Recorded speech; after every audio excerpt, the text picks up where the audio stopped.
Bia! Olá, tudo bem? Tudo bem, querida? Como é que você tá? Tudo em ordem também. Ai, que bom te receber aqui no Quindim Entrevista. O Quindim tá aqui. Querido. Obrigada, Vanei, eu que agradeço. Tenho acompanhado a Sim, sequência aí de entrevistas que vocês têm feito. Muito legal, muito legal. que bacana. Como é que tá aí? Tá muito frio por aí? Aqui tá muito frio no sul já. Deu uma esfriada essa semana, tava ok. Daí eu acho que ontem deu uma esfriada, hoje choveu. Outono, né? Pois é, mas aqui no sul tá 9 graus. Sensação, bom, eu que já tô de cachecol, né? Eu já virei carioca, então a sensação é de 7 graus. Opa, temos convidado ou Temos convidada? convidada. Talvez elas apareçam por aqui. Primeiro te agradecer, vou te apresentar. Muito feliz de você ter aceito o convite, como eu disse. Acho que a última vez que a gente se viu foi na Flip, ou eu não me lembro se a gente se encontrou no Jabuti, se você estava, não me lembro. Nos encontramos. Então nos Foi no encontramos no Jabuti. Flip Jabuti. Foi. Então, Isso mesmo. então até faz o quê? Uns 6 meses. É, por aí. Por A aí. saudade é que a saudade é sempre maior do que o tempo, né? E a gente deu uma. Eu não sei se você tem essa sensação de perder um pouco a noção do tempo, né? Às vezes tem coisas que parecem que fazem tanto tempo que aconteceram, e tem coisas, né? Às vezes parece que a gente está tanto tempo já isolado. E às vezes parece que foi ontem que a gente entrou. Eu perdi um pouco a noção do tempo. Eu também perdi total, até porque eu não sei você, né? Mas eu estou num movimento muito mais acelerado do que eu estava antes, porque parece que eu tenho que dar conta de muitas coisas que antes não estavam na pauta para mim, né? E então é um período de transição, assim, para mim está meio confuso bastante. Eu também acho. Eu também acho. Vamos lá, hoje o Quindim Entrevista está com Bia Reis, uma super amiga do Instituto, do Clube do Quindim. A Bia é jornalista do estado de São Paulo, é mãe do Tomás e do Bernardo, mestre em História, Estética da Arte pela USP, é pesquisadora da relação entre texto e imagem, escreve para um dos blogs mais importantes e que todo quem trabalha na literatura infantil e juvenil quer estar no blog, que é o Estande de Letrinhas, curadora do clube, Quindim, uma super amiga, uma pessoa que transita pela literatura infantil e juvenil, e, e a gente está hoje com ela. Feliz de estar É com isso aí. ela. E, bom, é claro, poderia ficar enumerando aqui N qualidades tuas, né? E a gente. Vocês estão me ouvindo bem? Está me Tô, ouvindo bem? tô. Tá. A gente está. Acho que a última vez que a gente conversou um pouco sobre essa questão da maternidade, da leitura, foi na Flip, em 2019, né, numa mesa juntos, o Clube Quindim que proporcionou aquela mesa na área de literatura, maternidade, rede de apoio. E eu queria começar, já que a gente está na semana do Dia das Mães, o Quindim sempre tem tentado fazer lives não é só temática, mas que envolvam questões importantes. Eu queria te perguntar como é ser mãe em tempos de pandemia.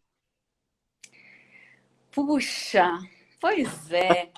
É, eu faço blog, né, Volney, o Estante de Letrinhas, mas eu sou editora do Metrópole no Estadão. Então, eu estou num período de muito trabalho. Eu acho que eu vira e mexe, eu tenho essa sensação de falar. Acho que eu nunca trabalhei tanto na vida, mas eu acho que é um período realmente completamente fora da curva, né, para todos nós.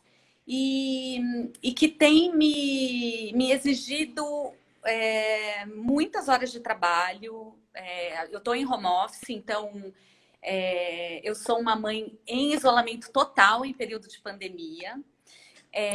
Eu tô morando com os meninos, eu tenho o Tomás e o Bernardo, como você falou, que já são um pouco maiores, né? O Tom tem 16 e o B tem 12, então eles já se viram muito bem.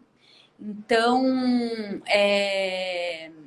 eles estão meio num modelo de autogestão no período que eu estou trabalhando. Então, o menor cozinha, eles se organizam por aqui. Então, eu tenho um período que eu estou em casa, mas que eu estou trabalhando. Então, eles passam para me dar bom dia, eles passam para levar café, eles passam para ver se está tudo bem, mas é um período que eu não tenho. Eu paro para almoçar e a gente almoça junto, mas eu tô realmente trabalhando. Então, é um período que, apesar de eu estar muito em casa, uma grande parte do dia eu tenho muito pouco contato com eles mesmo. Então, eu gostaria de ter mais tempo com eles nesse momento, né? Porque eles ficam bem soltos mesmo. Eles que se organizam, eles estão se organizando com as lições, com as aulas, que está funcionando relativamente bem, né? Diante aí do susto que foi tudo isso, mas eles estão bem tocando o barco enquanto eu estou trabalhando. E daí, quando chega o fim do dia, começo da noite, que eu desligo, a gente passa um tempo junto. A gente ouve música, a gente vê filme, a gente conversa muito sobre a pandemia, muito sobre o que está acontecendo no país, o que o governo fez hoje, que medidas foram anunciadas. Então, ser mãe, para mim, época de pandemia, é um período de muito trabalho e que eu realmente gostaria de ter mais tempo para ficar com eles, assim. Mesmo fim de semana, eu tenho trabalhado direto os fins de semana. Então, é muito contraditório, porque eu tô em casa o dia inteiro, mas a gente está pouco junto, né? Infelizmente, eu tô na linha de frente, né, Volney? Eu não tenho muita escolha agora. Você conseguia se organizar melhor quando não estava enclausurada no isolamento social em casa com eles? Eu acho que sim. Eu acho que sim, porque tem o leve trás, que hoje eu não tenho, né? Não tenho que levar e buscar para lugar nenhum, estamos aqui o dia inteiro. Mas essa coisa de você poder sair, curtir a cidade, né? Aproveitar a vida mesmo, né? E eu acho que é difícil essa coisa do controle do home office, né? É difícil. Você está em casa, as pessoas te ligam, te encaminham coisas que eu tenho que ir decidindo. Então, eu estou muito em função da pandemia, sabe? Eu estou muito em função dessa cobertura e é um ônus, assim não para nossa relação, porque eu acho que a gente está num período de muita paz aqui em casa, na verdade, assim, de muita harmonia mesmo, apesar dessa convivência muito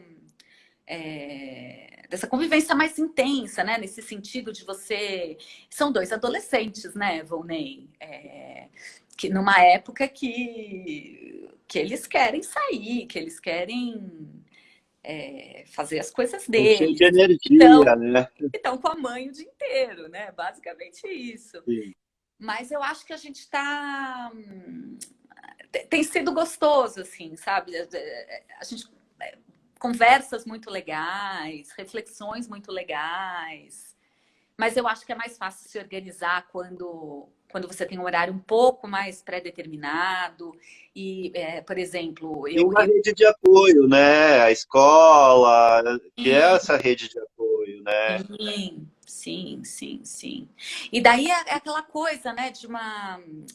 é, Adultos, quando ficam com muito tempo livre, às vezes já tem uma dificuldade, né, do que, né, nesse período de isolamento. A gente vê muita gente falando, puxa, eu tenho dificuldade de encontrar o que fazer, tenho dificuldade. Então, para eles também tem esse lado, né, muitas vezes, principalmente para o menor. O meu mais velho se vira bem. O menor tem um pouco mais de dificuldade. Mas acho que é do E jogo, né? é, é um momento que a gente está experimentando também que nem a gente sabe, né? Acho que tá. E dentro dessa experiência, que eu até queria te perguntar, Bia, por essa questão da escola, né? Do ensino, do acompanhamento. Eles estão estudando à distância, né? A escola está favorecendo, está mandando material, eles estão tendo aula à distância. Como é que é acompanhar isso, né? Porque acho que esse é um momento que exige um pouco mais dos pais, né? Minha grande preocupação do ensino à distância para, claro, eles são um pouco maiores, mas os menores, mas também eles, né? Como é que se acompanha, ajuda a tirar dúvidas? Porque isso, na verdade, os pais têm se tornado um pouco professores nesse momento, ou não? Aqui em casa, não. Aqui em casa, não, principalmente porque eu realmente estou trabalhando o dia inteiro. Eu estou muito. Se eles fossem menores, eu acho que eu teria muita dificuldade, porque eu tô sozinha com eles. Eu não sei como eu faria se eu tivesse criança de 3, de 4 anos, que realmente precisa de atenção e tal.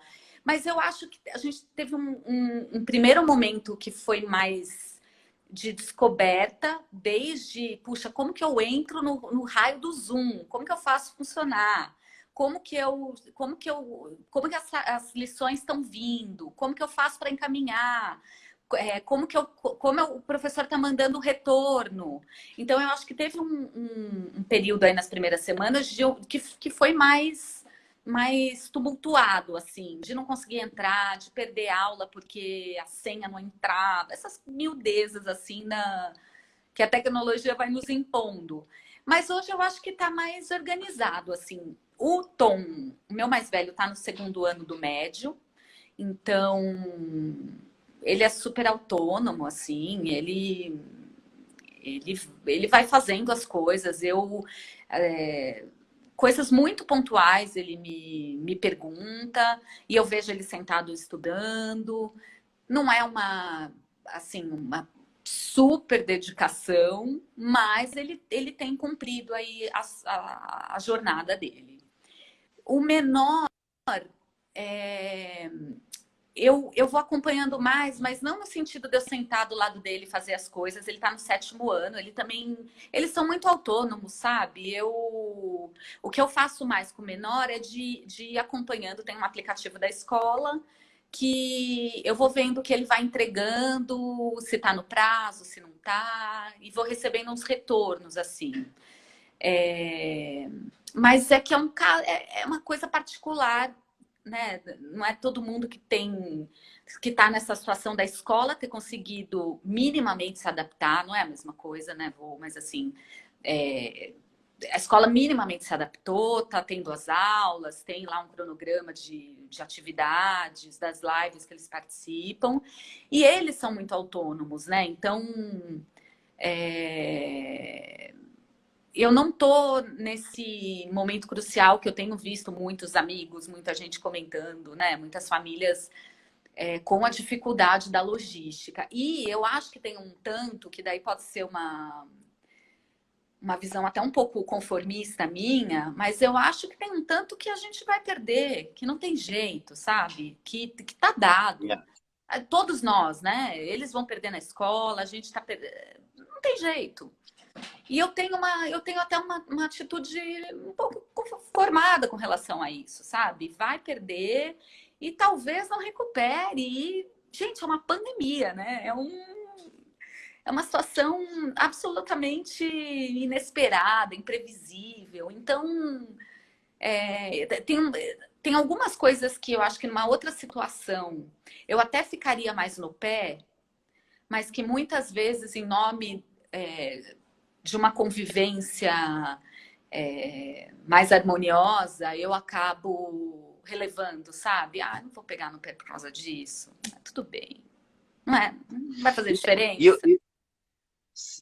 Eu acho que tem uma coisa, Bia, que eu sempre fico pensando assim, desde que começou esse processo, isolamento, não vai para a escola, como é que vai acontecer? Vai retornar daqui um mês, aí não retorna, né? Eu fiquei sempre me questionando, e foi algo inusitado. Eu estou na casa da minha mãe, no sul, e ela assiste muita novela, e eu estava na ponta da mesa trabalhando, e estava passando aquela novela Mundo Novo. E quando estava passando essa novela, eu fiquei pensando, como é que Dom Pedro II morreu? Eu lembrei que ele foi embora, que ele se isolou na França, mas eu não lembrava disso. Aí eu fui pesquisar, e eu devo ter visto isso na escola, mas eu não recordava. Então, quer dizer assim, a gente não para de estudar nunca, né? Então, assim, pensar só a questão do conteúdo, pensar, né, o que é esse momento de pandemia, como a escola precisa pensar e se comportar, qual é o processo de aprendizado desse momento, se às vezes o conteúdo se escapar um pouco, na verdade, a gente não vai parar, a gente não vai deixar de ver o conteúdo em outro momento, né? Sim, e eu acho que é um momento também da gente olhar, assim, o meu mais velho toca, né? Ele estuda baixo há muito tempo e ele tem usado muito tempo dele para estudar. O meu mais novo, que está super interessado pela cozinha, tem passado muito tempo estudando as técnicas, estudando os preparos, cozinhando. Ele que tem feito o almoço e ele que tem feito o jantar. Eu adorei isso, ele está Então, com 12 anos, né? ele está com 12. Então, assim, eu tenho tentado estimular que eles também façam as coisas que deem prazer, as coisas que eles curtem gastar o tempo, né, de um jeito que seja prazeroso para eles, porque já é difícil, né? As notícias já. Eles estão com uma micro redação de jornal dentro de casa, né? Eles ouvem tudo, eles ouvem as minhas conversas, eles ouvem as minhas reuniões, eles me veem o dia inteiro com a TV ligada, eles estão muito envolvidos com tudo isso, né? Acho que precisa ter um tempo deles também para e para sentir tédio também, porque é bom sentir tédio, é bom Quero aprender a falar lidar com sobre isso. isso, o ócio criativo, é bom. Quero pegar para aí. Só antes quero fazer uma observação que aqui a Roberta Queiroga, que está sempre acompanhando a gente, é uma ilustradora, Bia, que eu conheci na Nova Zelândia. Ela é brasileira, mas está morando na Nova Zelândia e tem Que acompanhado legal. todas as lives aqui do Instituto. E ela disse que ela tem falado para a filha que eles estão como a lagarta comilona do livro do Eric Carle, né? Que estão no casulo. Assim que tudo passar, né, vão virar borboleta. E um abraço, Roberto, que está sempre acompanhando a gente. Olha só, Bia, você falou em alguns momentos, você falou de algumas coisas que me chamou bastante atenção, que tem a ver com a transparência, né? Que eu acho que você disse assim, a gente conversa sobre tudo, eles estão aqui ouvindo o que está acontecendo no mundo, a gente para e fala sobre o que está o governo, o que está fazendo, né? Tem, então, essa questão. Tem uma outra questão que você falou de autonomia, né? E a autonomia gera novos aprendizados. É muito difícil você dar autonomia, né? Geralmente a mãe é super protetora. Não, eu estou falando a mãe, mas pode ser o pai, né? Mas, assim, os pais são super protetores, ainda mais nesse momento que, poxa, está acontecendo uma pandemia e a intenção é botar embaixo do braço, né? E você está dando um certo, então assim, tem transparência, autonomia, e acho que aí vem novos aprendizados. Queria te perguntar, em relação a isso, não só na relação com os seus filhos, mas você acredita que não se mente para a criança, não se alivia, a gente pode, a gente deve omitir essa informação, as coisas que estão acontecendo fora. Eu tenho dito muito, né, porque às vezes é assim, não é que a gente vai dizer, olha, hoje morreram 1.000 e poucas pessoas no Brasil, por causa do corona. Não é o dado, mas elas estão ouvindo, seja pela televisão, como você disse que está ligada, seja o vizinho gritando lá na rua, dizendo assim, cuidado que o coronavírus vai te pegar. Quer dizer, isso está aí acontecendo e tem muita gente que está tentando esconder. O que você acha disso? Eu acho que a gente tem que contar. Agora, o quanto se conta, eu acho que depende da idade da criança, depende da maturidade da criança, né? Você explicar para uma criança, sei lá, de 6, 7 anos, você contar tudo que está acontecendo, talvez seja muito pesado, né? Eu acho que a gente tem que contar. É um vírus importante, né? É uma coisa perigosa. A gente vai ter que aprender a se proteger. A gente não sabe quando vai acabar. A gente não sabe, né? A gente não sabe. A gente tem um monte de dúvidas sobre. A gente não sabe o que vai acontecer semana que vem, nem daqui 2 meses, nem daqui 6. E eu acho que é um momento de insegurança para todo mundo, que eu acho que é bom que se tenha um espaço para conversar sobre isso, né? Acho que o quanto a gente... os meus filhos acompanham os jornais pelo Instagram, principalmente pelo Instagram, as notícias. Eles já é uma idade que você não tem muito como proteger demais, né? A informação tá aí. Agora, eles me perguntam muito e eu conto. Tem algumas coisas que eu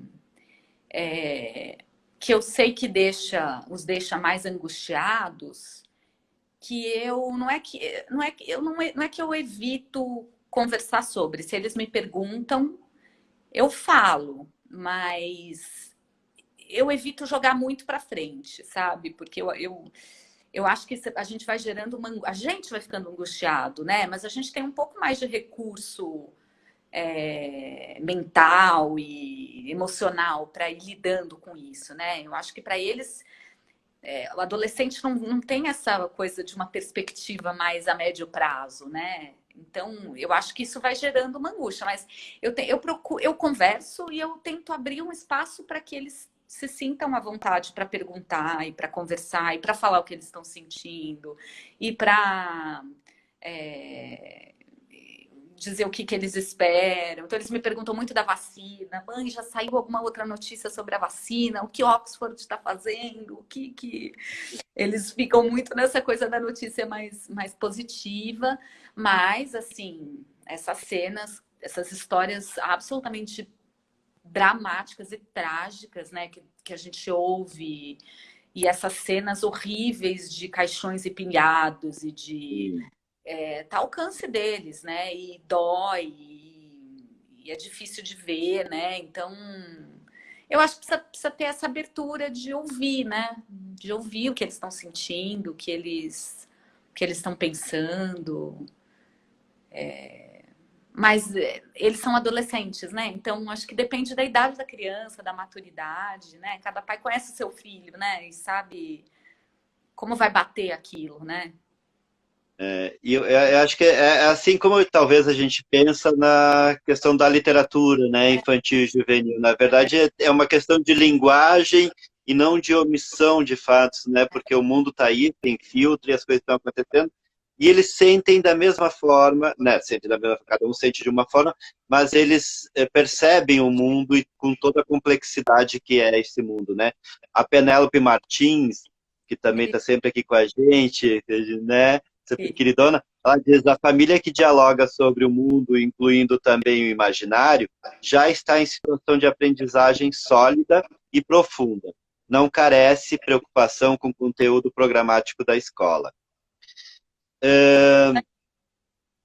E eu queria já a gente ir embarcando agora um pouco para o lado da literatura. Eu lembro que a gente conversou sobre a Flip, né? Sobre o Tomás, que ele estava lendo as decisões. Você me disse agora que ele está mais independente, escolhendo. Queria ir para como uma mãe super leitora que você né? Contribui, influencia ou não na leitura dos seus filhos, como esse exemplo funciona, como é que está o Bernardo nesse processo, se ele está só lendo livros de receitas.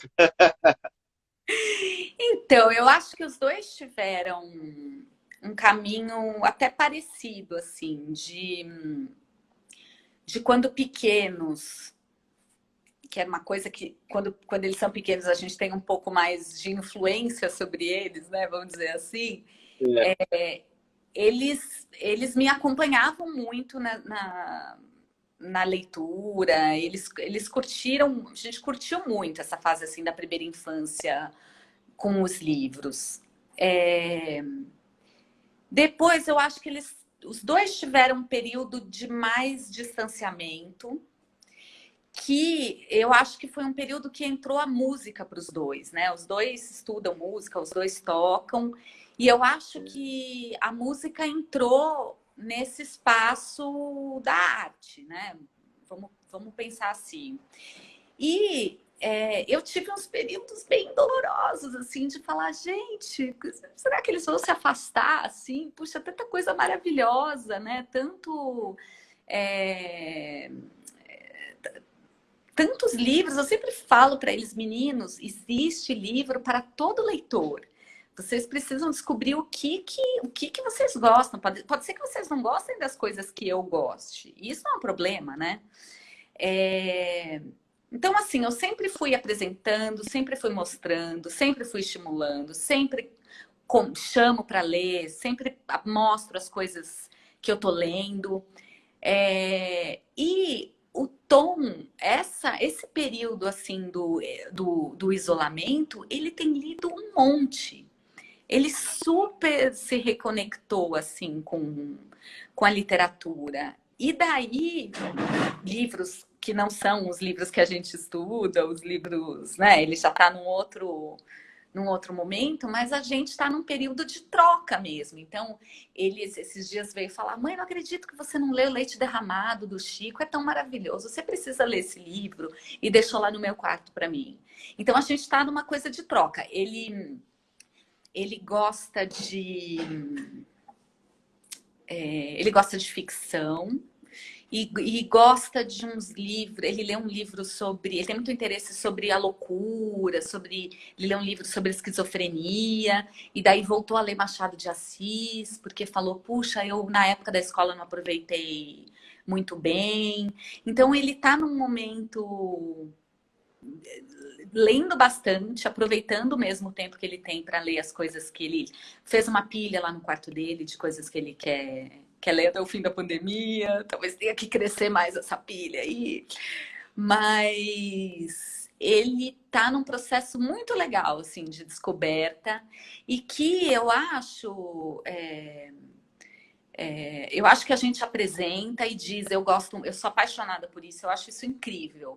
Mas você é livre para escolher. Inclusive não ler, inclusive dizer eu não quero fazer isso agora, eu tenho interesse de fazer outras coisas. Né? Eu acho que o nosso papel é apresentar, é mostrar o quão maravilhoso é. Agora as escolhas, elas são individuais, né? E o Bernardo está assim, lendo livros de culinária. Você matou Inclusive tem um Bernardo Reis 2007 que acabou de entrar. Tudo bem, Bernardo? E eu queria, eu só que estou pegando aqui direitinho sobre cura do Erasmo. E tem o Elogio da Loucura do Erasmo de Roterdã, que indica aí para o Tom, que é muito legal, é muito bom, acho que ele vai curtir. O Roger, inclusive, levou para os palcos. Oi? Ah, foi esse? Foi esse, isso. Então, levou para os palcos. Alguém está perguntando quantos anos ele tem? O Tom tem 16, né? Isso. E o Bernardo tem 12. Tem 12. E aí, foi esse ensaio sobre a loucura. É muito bom, assim. É a loucura falando sobre a perspectiva de mundo. Ai, eu vou É muito procurar. bom. Que Tá? legal. Indico para ele, se ele tá nessa fase. E vale a pena. Bia, e isso é muito interessante, né? Eu acho que você tem acho que também um bom material em casa, né? Para você que escreve sobre leitura, literatura, sobre os livros, né? Ter esses dois meninos que são leitores e de formas diferentes. E você sabe que teve um momento, tem a Adriana Camelo lá no Instituto Quindim, ela tem também, ela é uma super leitora, fez especialização de literatura, a gente fez juntos, e o filho era um super leitor. Aí chegou um momento na adolescência, ele chegou e disse, mãe, por favor, eu vou te dizer uma coisa, mas você não pode chorar. Aí, o que que foi? Aí eu disse, eu não gosto mais de ler como eu gostava antes. Aí ela disse, tudo bem, tem, né, tem fases, daqui a pouco, no outro momento, você começa a ler de novo. E ela disse que agora também ele está lendo de novo muita coisa, está lendo bastante. Então é isso. A gente também, às vezes, por trabalho, às vezes não consegue ler Sim, o tudo que a gente queria. sim. E os interesses, eles dão uma flutuada, né? A gente, mesmo a gente que gosta muito de ler, tem períodos que a gente está lendo muito mais, períodos que dá que lê um pouco menos, com filme, com música, não é? Eu acho que a gente vai mudando mesmo a nossa relação. Eu tenho períodos que eu estou muito mais próxima das artes plásticas, eu vivo fases enlouquecidas é, é, de querer ver tudo que está em exposição. Tem períodos que eu já estou mais no querendo usar o meu tempo mais para ler. Eu acho que é normal isso, né? Não tem problema.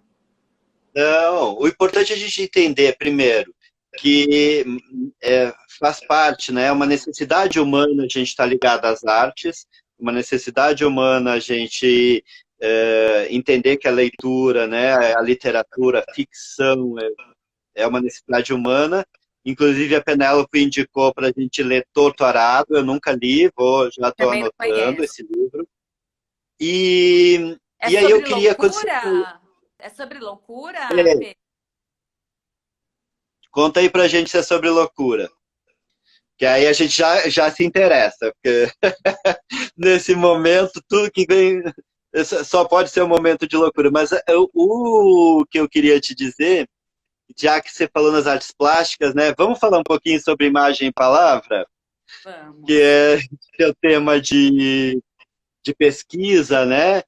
E você é uma das pessoas que eu conheço que melhor escreve sobre o picture book, o livro-álbum, aí as nomenclaturas, né?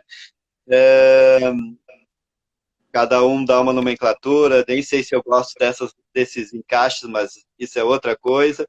Mas queria que você falasse um pouquinho como é que você se encaminhou, né, Bia, para trabalhar com a literatura infantil e juvenil, mais especificamente, fazendo essa correlação entre a imagem e a palavra. Você que já conhece o Roger, você sabe que ele diz que não existe diferença entre imagem e palavra. Inclusive, eu que acesso os documentos e o que ele escreve, eu consigo acreditar. Ele tem um livro que um dia desses deve sair de teoria, que a gente consegue perceber que imagem e palavra pode ser a mesma coisa mesmo. Mas eu queria que você contasse um pouquinho desse seu trabalho. Da minha pesquisa, você diz? Isso. E como é que Bom, você usa ela agora quando você faz esse trabalho, né? Uma resenha crítica das obras que saem no blog, né? As temáticas, essas leituras. eu acho que assim, acho que o que eu estudei, todas as reflexões que eu fiz, foi inclusive o livro do Roger que eu estudei, né, que eu fiz análise no meu, no mestrado, e o Inês. E eu acho que permeia tudo que eu escrevo, né? O meu olhar, ele está impregnado de todas essas reflexões que eu fiz, né, ao longo do curso, de todos os livros que eu li. O meu desafio como eu escrevo num blog que está dentro de um veículo para o público em geral, né? Ele não é um blog para estudiosos de literatura, não é um blog acadêmico. Ele tem... a minha intenção é falar simples. Então, eu acho que esse é o meu desafio. Eu não quero falar difícil, eu não quero que os meus textos sejam inacessíveis, não quero que seja difícil de ler. Então, o meu desafio como jornalista é tentar entender o que os autores pensaram, o que os livros, né, o que os livros trazem, e tentar traduzir isso de um jeito simples. O que não é fácil, né? Porque eu acho que quando a gente acaba mergulhando nessa área mais teórica, o risco da gente cair numa coisa mais hermética, mais fechada, é muito grande, né? Então, eu me coloco sempre como desafio de, putz, será que as pessoas vão entender? Será que está claro? Será que... Mas tentando destacar o quão maravilhoso é o livro ilustrado, como são essas relações que hoje os autores estabelecem nos livros, entre o texto, entre a palavra e a imagem, né? Mas de um jeito simples. Eu acho que esse é o... Nem sempre eu consigo, às vezes eu acho que eu leio coisas um pouco mais antigas e falo, puxa, isso aqui ficou difícil. Porque eu acho que tem que simplificar, né? A minha intenção é fazer com que o livro, com que a pessoa tenha interesse em ler aquele livro. Eu escolho coisas que eu realmente gosto. Eu não escolho livros que eu acho que não vale a pena. Não perco meu tempo escrevendo sobre coisas que eu não recomendaria, que eu não indicaria. Acho que faço curadoria dos livros, sim. E não quero também que as pessoas percam tempo. A gente tem tanta informação, a gente, né, vindas de tantos lugares, que eu escrevo sobre coisas que eu acho que valem, que as pessoas podem gostar, podem se interessar, podem despertar, podem ter prazer em ler aquilo. Então, eu tenho um pouco... Acho que essa é a minha... Quando eu penso em que livro que eu vou escolher para escrever, eu acho que é um pouco isso. Eu te Mas respondi. me respondeu, e eu me identifico muito com sua escrita, Bia, porque assim, quando eu escrevo também, eu me identifico muito, porque na verdade eu acho que assim, ser acessível é a primeira coisa que a gente deveria pensar, né? Porque a gente quer mais leitores, né? Ma- Leitores novos, leitores que estão começando e quem já está na área. Ser acessível não é deixar de ser profundo, porque eu acho que o que você escreve é muito pertinente. Né? Estou aqui e rasgo todas as sedas necessárias, porque realmente acredito muito no blog, no seu trabalho, em você. E acho que é pertinente, nos ajuda. Eu diria que não é... Você tem um trabalho de não focar o nosso olhar. Bem pelo contrário, você tem um trabalho de esparramar o nosso olhar, sabe? De olhar para o horizonte, para a linha do horizonte, e não para um ponto fixo quando você escreve. O que isso é muito importante, é muito difícil, porque às vezes as pessoas querem passar, ficam atentas a uma única questão e a gente deixa de ver muitas outras possibilidades. Eu sempre olho para a sua leitura quando eu leio, né, leio, e aí eu pego o livro, se eu tenho acesso ao livro, vou lá e pego de novo. Me parece que você me botou um caleidoscópio assim nos olhos, sabe? E aí eu vou vendo todas aquelas fragmentações criando uma super imagem. E eu gosto muito mesmo, sabe? Da Obrigada. forma como você aborda. E não acho que, e acho realmente isso. Ser acessível não é ser superficial, né? Eu gosto muito da curadoria. Eu queria até te perguntar como é que funciona sobre isso, porque você deve receber muitos livros, né? As editoras devem mandar. Como é que funciona escolher? Você disse que assim, eu escrevo o que eu gosto, o que eu acho que é importante as pessoas terem acesso, né? Mas eu acho que você deve receber um monte de coisa que você gosta. Como é que é difícil? Como é que você faz? Pois é, isso é um sofrimento, né? Porque quando você escolhe um, você está descartando uma série de outros por muito por causa da minha falta de tempo, né? Assim, como eu toco o blog no paralelo ao meu trabalho lá no jornal, é, a minha periodicidade de postagem está diretamente ligada à minha vida na redação. Então, esse período de pandemia, eu dei uma parada no blog, porque com muita dor no coração, porque eu achei que eu não fosse dar conta mesmo da minha vida na linha de frente da pandemia e com os meninos aqui em casa. Quando eu terminei o mestrado, eu fiz a mesma coisa. Eu também falei, eu preciso parar um tempo para poder resolver o resto. Então, assim, é, eu faço eu tenho um primeiro olhar para os livros, que é um olhar para essa parte mais gráfica. Como para mim, livro bom, ele tem que ter tanto a imagem quanto o texto de qualidade, eu faço uma primeira peneira bastante visual, sabe? E procuro os autores. Gráfico. É, tem coisas assim que eu descarto é, pela parte gráfica, pela ilustração, por achar é, que não acrescenta, que é muito pasteurizado, é, eu acho que tem um outro olhar para os autores, né? Assim, disso tudo, o que eu já conheço, o que tem de gente que eu já tenho referência, tanto de ilustrador quanto de escritor. Tem algumas editoras que publicam com frequência coisas que eu gosto, que eu acho muito, muito legal, muito maravilhoso. Então, eu também tenho um olhar atento. Eu sempre estou de olho, independente se é pequena ou se é grande, isso para mim é absolutamente indiferente. Se é de São Paulo, se é. Gosto Adoro quando eu recebo coisas de editoras que eu nunca ouvi falar, de outros lugares do país. Né? Não é essa questão, mas eu acho que tem algumas que tem um trabalho que você fala, puxa, aqui tem um selo que é legal dentro dessa grande editora, uma editora pequena que tem coisas que eu gosto. E daí eu seleciono desse universo, tanto que eu recebo, quando eu compro eu já vou mais direcionada, né?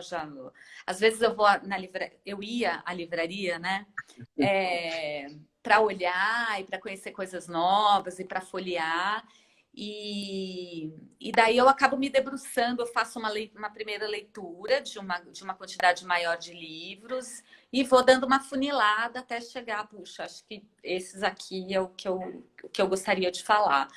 Acontece muitas vezes de eu escolher e de eu não conseguir escrever. Isso muitas vezes eu sou atropelada mesmo. A gente teve nos últimos tempos uma redução, né, de publicações, mas é, sei lá, quando a gente estava naquele período de auge mesmo eu realmente não dava conta, era uma produção muito, muito, muito, muito, muito grande. Mas eu acho que é isso, eu busco livros que tenham ilustrações né, que façam a gente suspirar, que maravilhem os nossos olhos, né, que deem alegria. Eu acho que a gente vai criando, né, um olhar. Da mesma forma, quando eu recebo no instituto, eu sou uma pessoa que não tenho problema de. Bom, minha história tem a ver com o ferro velho do meu pai, que existe até hoje. Então, os livros vinham no lixo, no ferro velho, no papelão. Então, eu tenho uma relação com o livro descartável, inclusive, né? Eu acredito que o livro ele tem dois pesos, o da ficção e o do papel.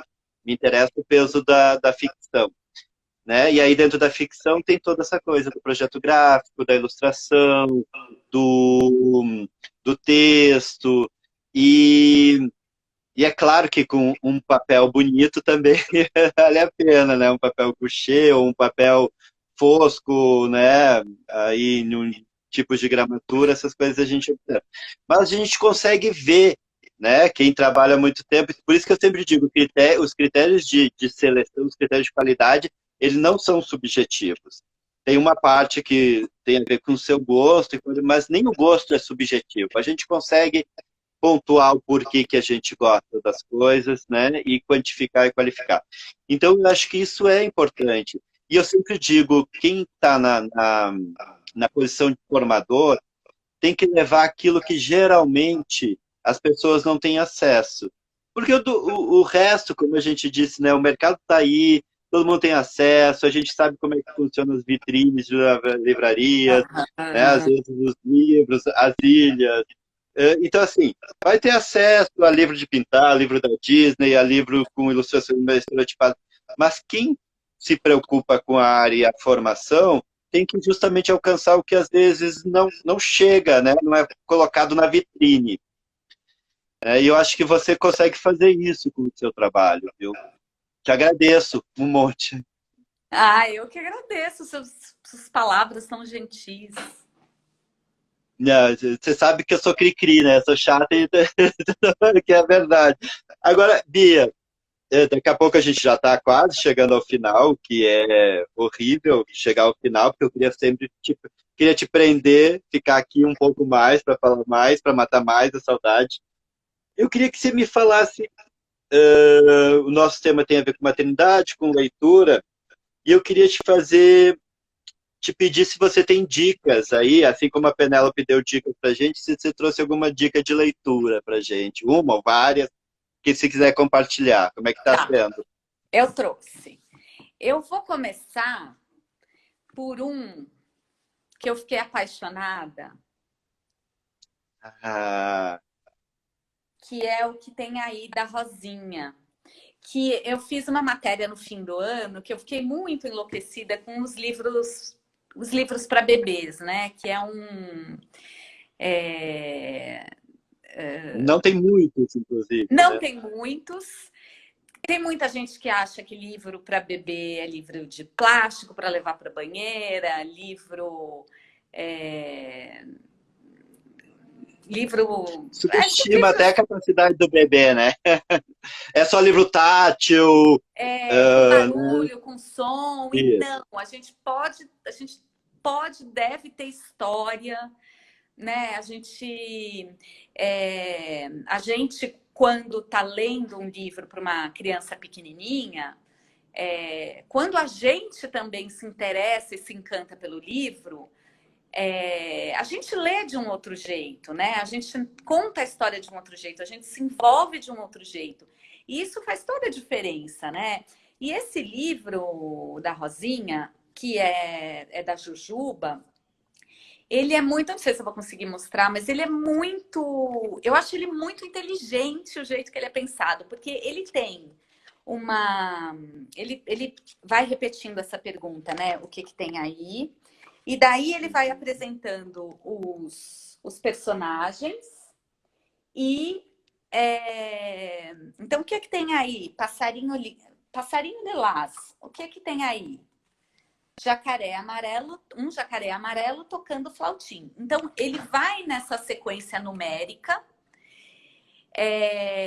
que é uma coisa comum nos livros, mas ele vai contando uma história, ele vai apresentando os personagens, ele tem cores lindas, ela vai brincando com as palavras. Jacaré amarelo tocando flautim.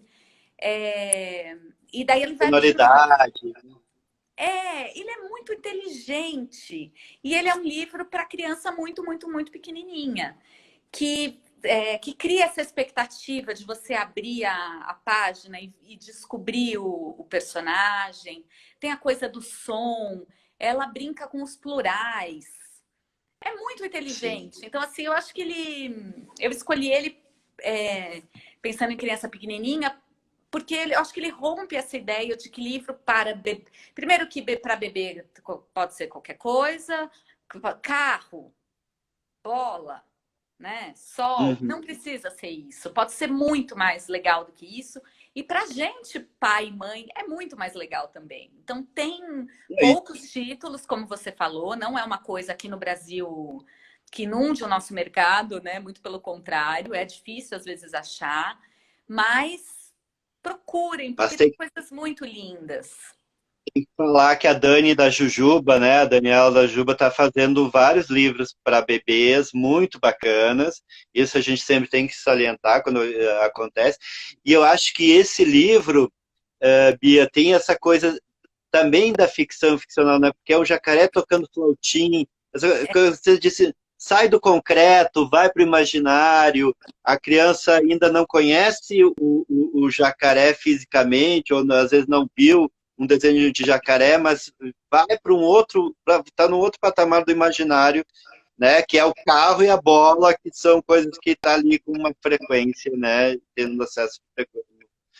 Sem falar dessa aba, do descobrir, né? Do abrir, que é esse do sumir, É, né? e ele é de Então, um todas essas tamanho, questões. ele é todo pensado, né? Ele é de um tamanho que cabe, que a criança pequena também segura.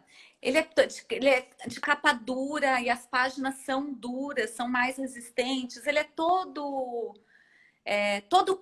tem todo um cuidado por trás dele, né? Do projeto gráfico. É uma graça esse E, livro. e é tão legal porque às vezes a gente pensa, né, muitos acham que o livro para bebê, esses livros para pups que saltam, e aí o que, que o bebê vai lá e vai fazer? Vai pegar, né? Ele não tem, não sabe, não tem a coordenação motora, não sabe a força da sua mão, ele vai amassar tudo, daí os pais tiram do bebê, É, afastam ele do livro. Então tem várias coisas aí, e esses são realmente os livros pensados para eles, né? Ah, adorei essa dica. eu adoro esse. Esse livro dos livros preferidos dos últimos tempos. Tá. Tem mais Tem mais algum? tempo? Tem Tem mais sim. tempo. Eu peguei um outro, que não é livro ilustrado, é mais para as crianças maiores, que é o Pax, que é da Sarah Pennypacker, da Intrínseca. Conheço. Esse livro é maravilhoso. Eu sou apaixonada por ele. Ele conta a história de um menino que tem uma raposa de estimação. E no primeiro capítulo, o menino tá dentro do carro com o pai tá dirigindo, ele tá atrás com a raposa, e você descobre que o pai foi chamado para ir para a guerra e o menino vai ficar com o avô, e o avô não gosta da raposa. Então, eles estão indo deixar a raposa no meio da floresta. Essa é o primeiro capítulo. E é um capítulo muito emocionante, porque ela descreve as sensações, o desespero do menino, sabendo que ele vai deixar a raposa de estimação dele no meio da floresta. Então, ela descreve a velocidade do coração dele, como bate. A raposa percebe o que está acontecendo, então ele se emociona e ela lambe a lágrima dele. É uma coisa linda, assim. E ele deixa a raposa no meio da floresta, vai morar com o avô, e ele, na primeira noite, se revolta e sai em busca da raposa. Então, o livro é o menino em busca da raposa, e ela vai alternando os capítulos que o menino conta, que é a aventura do menino em busca da raposa, e partes, em capítulos alternados, a raposa também procurando o menino. É lindo, assim, eu li, eu não lembro de quando que é esse livro, mas eu li ele Ele, 2016, aqui no Brasil. Ele é maravilhoso, assim. Criança que já tem um pouco mais de fôlego para ler, porque ele tem poucas ilustrações mesmo, só acho que nas aberturas dos capítulos. Então ele é um livro de um pouco mais fôlego, mas é uma história assim emocionante, muito, muito, muito bonita. Eu indico também. Opa, eu já anotei aqui, não conheço e quero ler, mas assim, gostei muito, até porque essa coisa da descrição do sentimento, essa coisa de deixar também, tem essa coisa do abandonar, de você se desprender. Eu fiquei muito pensando nesse momento de pandemia, não conheço a história, mas fiquei muito pensando nesse momento, né, de a gente estar distante também das pessoas que a gente quer, né? É, Sua mãe é viva, Bia? minha mãe E está em completo isolamento. Estamos nas como é que lives é passar o Dia matinais. das Mães longe, assim? Ah, eu procuro ver. Puxa, que bom que tem a tecnologia, que bom que tem essas É, plataformas, que bom que é possível nessa medida e tomara que seja só esse Dia das Mães, né? Tomara que no ano que vem a gente já consiga, isso seja uma lembrança de tempos bem tenebrosos. Mas eu acho que a gente está tranquilo, assim, já combinei com os meus irmãos da gente ligar, a gente tem se falado com frequência, fazendo que acho que já viraram tradicionais em muitas famílias, né? As lives sim, familiares, com os amigos. Acho que está tudo bem. Eu procuro ver que bom que existe a tecnologia e que bom que sim. ela nos aproxima, né? Porque Se- imagine o isolamento Sem sem essa tudo isso. plataforma, né? Você sabe que ó, segunda-feira a mãe do Roger fez 88 anos. É, E aí e todo mundo que assistiu, nós fizemos uma live não, sei lá como é que se chama, uma reunião pela uma reunião internet. virtual. Uhum. Uma reunião virtual, obrigado. E aí todo mundo cantando parabéns, foi uma velhinha, mas é assim, dá um conforto, até porque a gente consegue ver, né? Porque às vezes a voz engana, né? Só pela voz não dá, tem que olhar o rostinho. É. E, Bia, a gente está quase chegando ao final. Toda vez que eu olhava para o lado é porque eu fico controlando o horário, tá? Tá. E, e eu queria que você dissesse, eu fiz semana passada uma live com o Leonardo Neto, que é jornalista do Publish News, e eu perguntei para ele e queria repetir essa pergunta para você. Uma notícia que você gostaria de dar como jornalista e uma notícia que você não gostaria de dar como jornalista. Você diz pensando na literatura ou não? Como jornalista? Como jornalista, que notícia você gostaria de escrever amanhã no Estadão e que notícia você não gostaria de escrever? Ah, eu acho que a notícia que eu gostaria de dar é a notícia que eu acho que todos nós gostaríamos de receber, né? Descoberta de uma Você tem vacina, 20 segundos. descoberta de um medicamento que resolva esse raio dessa pandemia. E eu acho que a notícia que eu não gostaria de dar é a notícia que, infelizmente, eu vou dar muitas vezes nas próximas semanas, que são essas histórias muito tristes e muito dramáticas